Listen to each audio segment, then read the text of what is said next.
Assalamualaikum warahmatullahi wabarakatuh. Waalaikumsalam warahmatullahi wabarakatuh. Selamat pagi anak-anak. Bagaimana kabarnya hari ini? Pagi Bu, alhamdulillah baik. Alhamdulillah kita semua dalam keadaan yang sehat walafiat sehingga kita dapat mengikuti materi pembelajaran pada pagi ini. Baik, sebelum kita mulai pembelajaran pada pagi ini, alangkah baiknya kita berdoa agar pembelajaran hari ini dapat berjalan dengan lancar. Silakan Eka selaku ketua kelas untuk dipimpin doanya, Nak. Baik, sebelum mulai pembelajaran kali ini, kita berdoa dulu apa dan pembelajaran seperti doa kembali. Doa selesai. Baik, terima kasih Eka sudah dipimpin doanya. Selanjutnya Ibu akan absen satu-satu. Silakan angkat tangan ya nantinya ya. Eka, apakah sudah hadir? Hadir. Baik, Ike, hadir Bu. Baik, sudah hadir semua ya. Baik anak-anak, kali ini Ibu akan membahas terkait dengan materi pencatatan transaksi perusahaan dagang. Ibu akan mereview materi di pertemuan sebelumnya. Ada yang ingat kita membahas terkait materi apa? Tentang perusahaan jasa Bu. Yang bisa angkat tangan terlebih dahulu ya jawabnya, baru silahkan menjawab. Ada yang bisa jawab? Saya Bu. Iya, juga silakan. Tentang pencatatan perusahaan jasa Bu. Ya, pintar sekali ke rasanya dengan mata pelajaran yang lain. Apa sih itu perusahaan jasa? Itu Perusahaan yang bergerak di bidang penyediaan layanan atau jasa kepada pelanggan Bu, tanpa menghasilkan produk fisik atau barang. Nah, jawaban itu sudah tepat sekali ya. Jadi itu masih ingat materi pertemuan yang kemarin. Nah, kira-kira kalau perusahaan dagang nih bicara dengan perusahaan dagang, menurut Eka apa sih perusahaan dagang itu? Eka silakan bisa menjawab, Nak.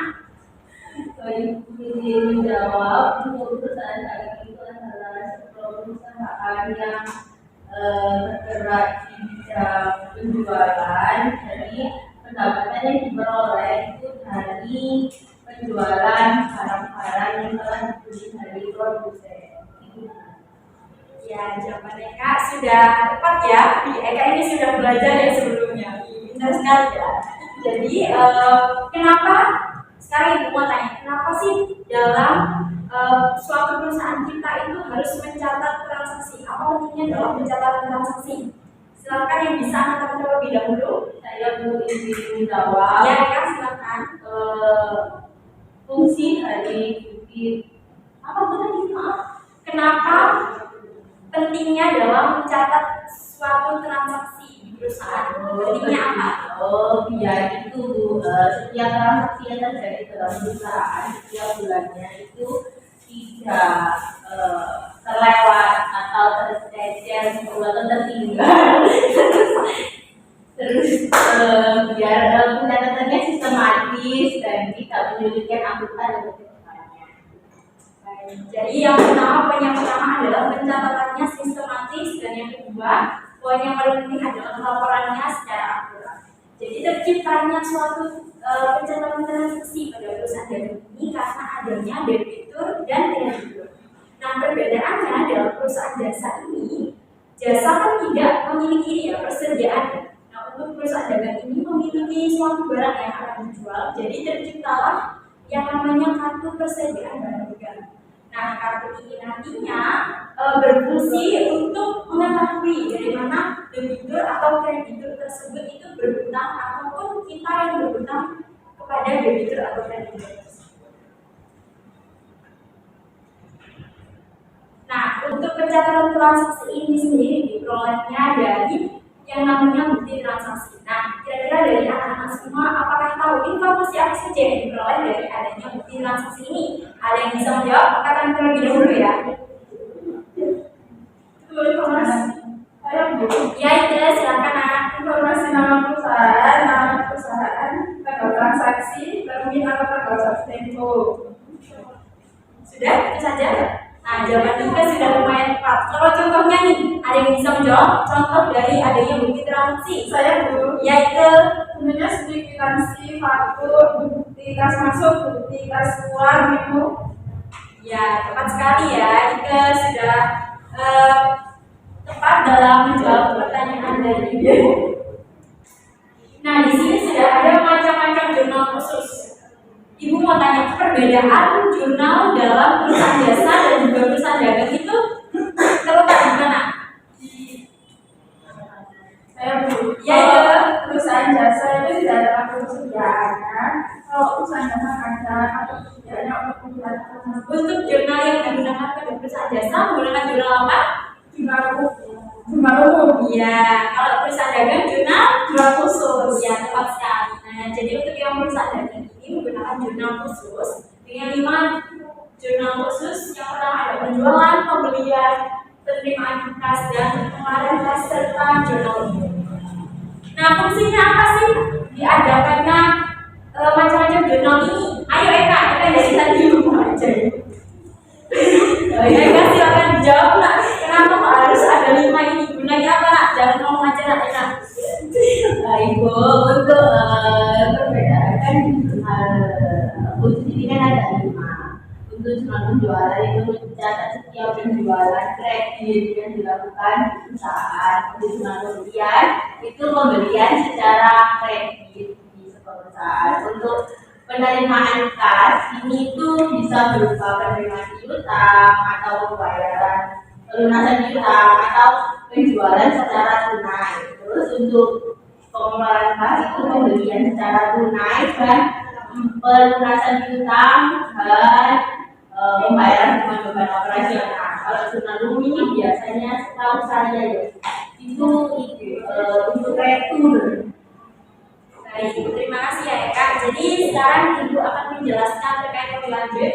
Yang pertama di sini ada jurnal khusus penjualan sesuai yang dikatakan Eka tadi atau namanya adalah sales jurnal. Nah, sales jurnal ini gunanya adalah untuk menyediakan atau mencatat transaksi penjualan secara kredit dan penjualan tunai ini nantinya dimasukkan ke dalam jurnal penerimaan kas. Jadi untuk lebih gampangnya anak semua mempelajari, jadi jurnal penjualan ini khusus untuk secara kredit, sementara untuk tunai masuknya adalah pada jurnal penerimaan kas. Nah, untuk contoh jurnalnya seperti apa Bu? Untuk contoh jurnalnya seperti ini bisa dilihat ada contoh Severgold, COGS, sales, merchandise, inventory dan freight collector. Nah, untuk COGS dan merchandise inventory ini didapatnya dari mana Bu? Untuk yang dua tabel ini didapatnya pada kartu persediaan. Oleh karena itu pentingnya kita mencatat dalam kartu persediaan nanti akan dialihfungsikan ke dalam sales jurnal. Baik, selanjutnya adalah jurnal pembelian atau khusus jurnal. Kak mungkin bisa dibaca biar mulai ya, biar kita silakan dibaca. Untuk jurnal pembelian itu adalah jurnal yang khusus digunakan untuk mencatat transaksi pembelian barang secara kredit. Kalau pembelian secara tunai bisa nggak dimasukkan ke dalam jurnal pembelian ini? Menurut saya nggak bisa, soalnya di situ keterangannya cuma kredit bukan tunai. Ya, baik, pinter ya sekarang Eka ya, sudah melek ya, makin jerai gitu ya Kak ya. Jadi untuk yang pembelian secara tunai ini nanti bisa dimasukkan ke dalam jurnal pengeluaran kas karena kita mengeluarkan yang namanya uang kas ya, uang kas. Nah, untuk jurnalnya seperti apa Bu? Untuk contoh jurnalnya seperti ini. Namun untuk merchandise inventory-nya ini tidak dari yang kartu persediaan ya. Jadi nanti dari yang bukti transaksi atau itu nota atau apa kwitansi itu nanti masuknya di situ. Nah, sekarang jurnal khusus penerimaan kas. Ayo itu sekarang dibaca lah, jangan mau nak bikin apa namanya kasih jurnal. Ya. Dibaca aja lah. Yaitu jurnal khusus disediakan untuk mencatat transaksi penerimaan uang secara tunai. Gimana itu nak maksudnya?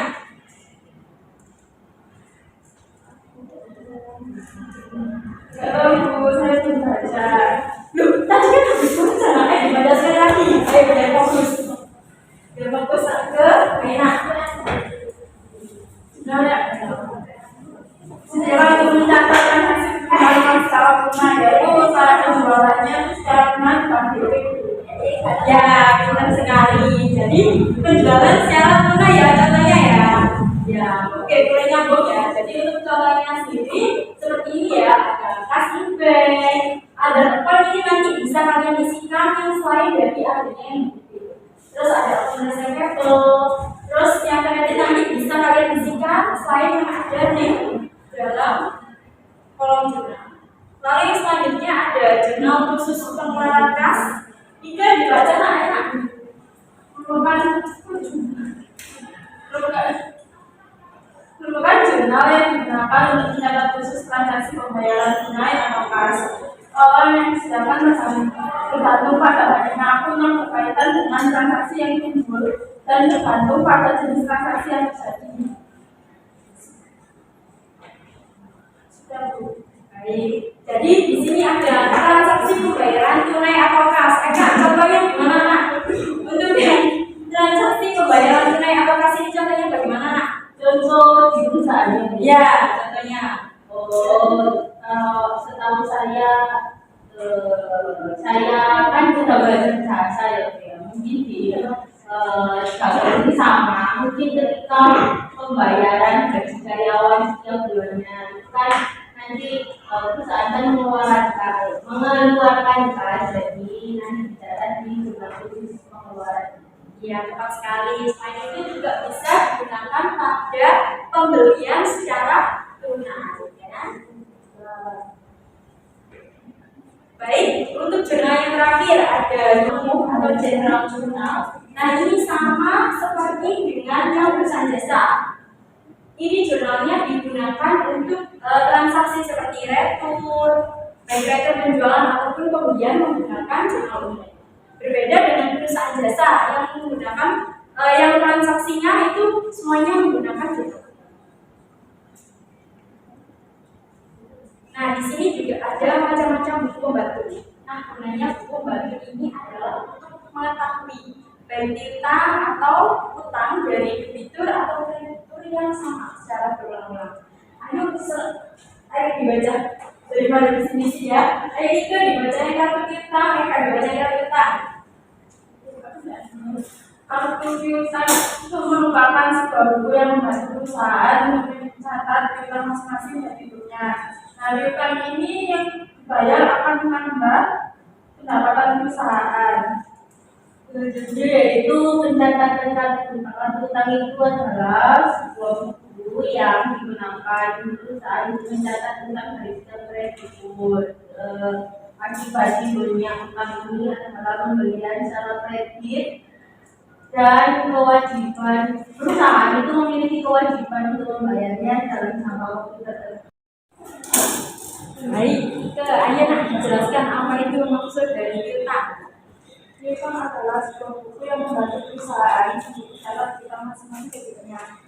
Piutang yang dibayar akan menambah pendapatan perusahaan. Jangan dibaca nak, piutang itu apa?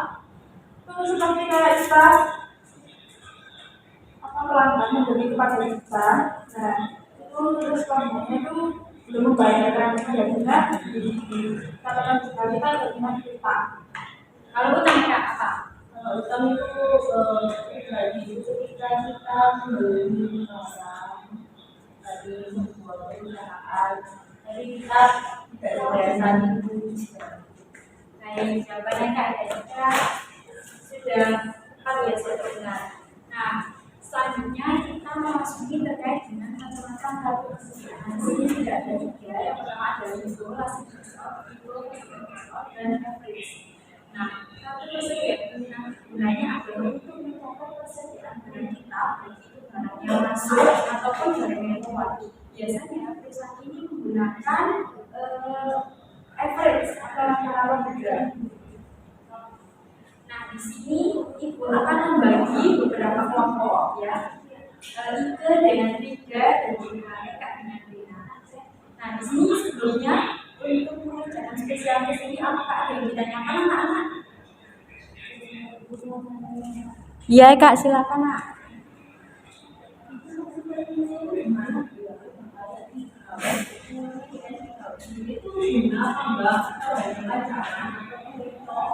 Jadi yang 12 ini adalah namanya termin. Termin ini nanti digunakan sebagai jadwal pembayaran. Pembacanya bagaimana Bu? Pembacanya ini ini dibaca dari 5. Misal 2 ini adalah diskon persenannya. Sementara untuk yang 26 itu harinya. Jadi apabila Eka membayar dalam jangka waktu 10 hari, maka Eka akan mendapatkan diskon sebesar berapa? 2%. Ya. Terus kalau itu ada N/30 itu, jadi N/30 itu jangka waktu pembayaran. Jadi apabila Eka membayar dalam jangka waktu 30 hari, maka Eka tidak mendapatkan diskon. Paham ya? Apakah ada yang ingin ditanyakan lagi? Saya dulu. Ya itu silakan. Untuk yang penjualan tunai kenapa tidak masuk ke jurnal penjualan ya Bu? Karena kan sama-sama menjual. Itu tadi kurang mendengarkan ya. Jadi yang penjualan tunai itu masuknya ke penerimaan kas. Khususnya jurnal penjualan itu masuknya ke penjualan secara selektif. Apakah sudah paham? Sudah. Baik, Ibu kasih waktu 15 menit ya. Jadi, loh, ini cukup ini. Kalian nanti mengerjakannya semua. Iya, cuman ini masuk ke jurnal apa gitu aja ya. Ya, waktu 15 menit. Nanti Ika nomor 1 dan 5. Terus Eka nomor 2, 3, 4. Oke? Ya, ayo segera dikerjakan ya, diskusi sama teman sebagainya.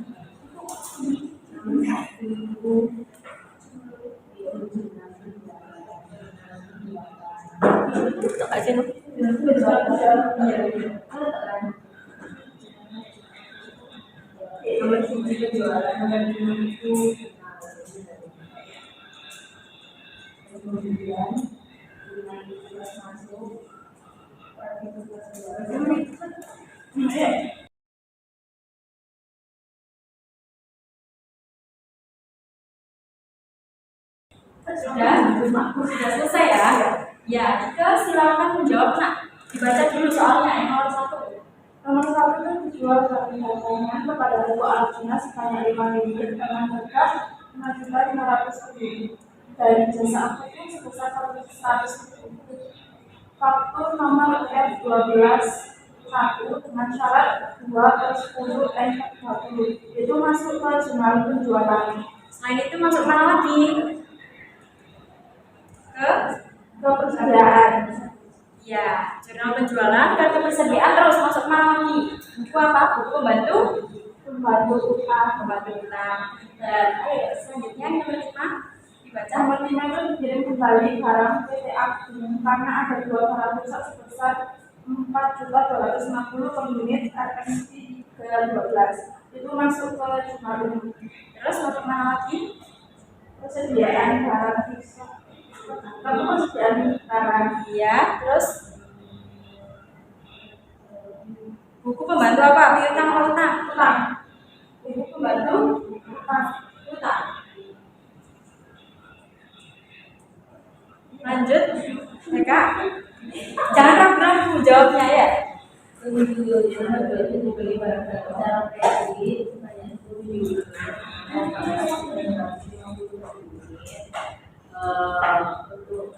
nomor 6 itu buktinya itu berupa akun dengan syarat tentunya itu masuk ya terus kemudian barang 1 utang Utang apa piutang?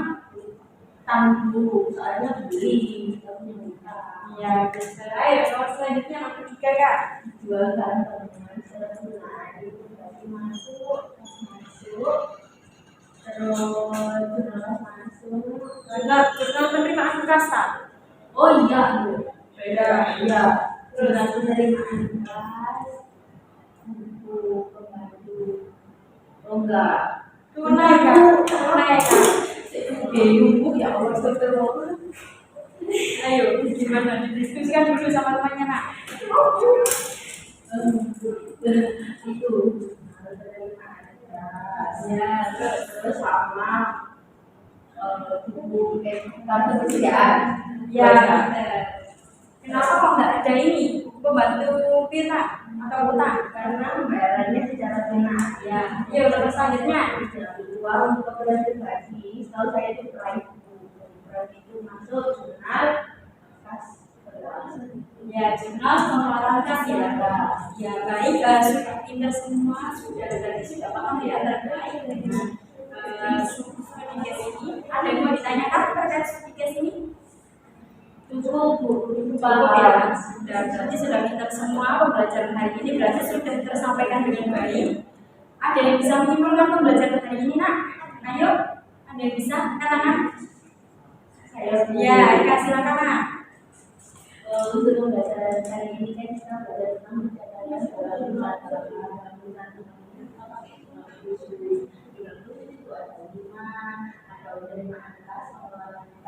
juga itu juga ada 20 bantu itu yang piutang pelanggan dan buku bantu utang digunakan sebagai data utang. Terus untuk selanjutnya itu ada kartu persediaan. Di sini itu digunakan untuk mencatat setiap keluar masuknya persediaan dalam perusahaan. Baik, penjelasan Eka sudah ini ya, terkait kesimpulan hari ini sudah bagus. Selanjutnya nanti Ibu baik penjelasan kesimpulan Eka sudah benar ya. Selanjutnya Ibu akan membagikan kalian form. Setelah ini, anak-anak kami scan yang telah disediakan. Scan dulu. Nanti kalian bisa mempelajari terkait video dari catatan jurnal khusus dan jurnal umum kesehatan serta rekomendasi yang tersediakan. Jadi nanti dipelajari dulu videonya. Oke, setelah dipelajari nanti Ibu akan memberikan kalian soal di depan untuk dikerjakan bersama-sama, diterapkan bagaimana pencatatan dari video yang sudah ada. Ada yang ditanyakan? Ya, Eka silakan, Kak. Video ini kalau kita harus membuat resume mempersiapkan selanjutnya.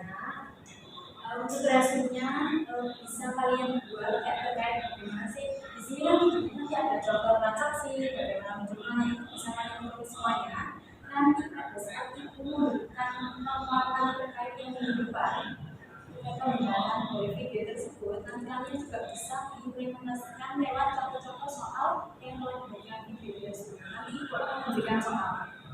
Jadi kalian bisa melihat catatan kalian kembali untuk diterapkan ke soal di depan. Ada yang mau ditanyakan apa sudah terjawab ya, Kak? Tadi sudah. Ya, Bu, itu apakah ada yang ditanyakan lagi, nak? Ada Bu.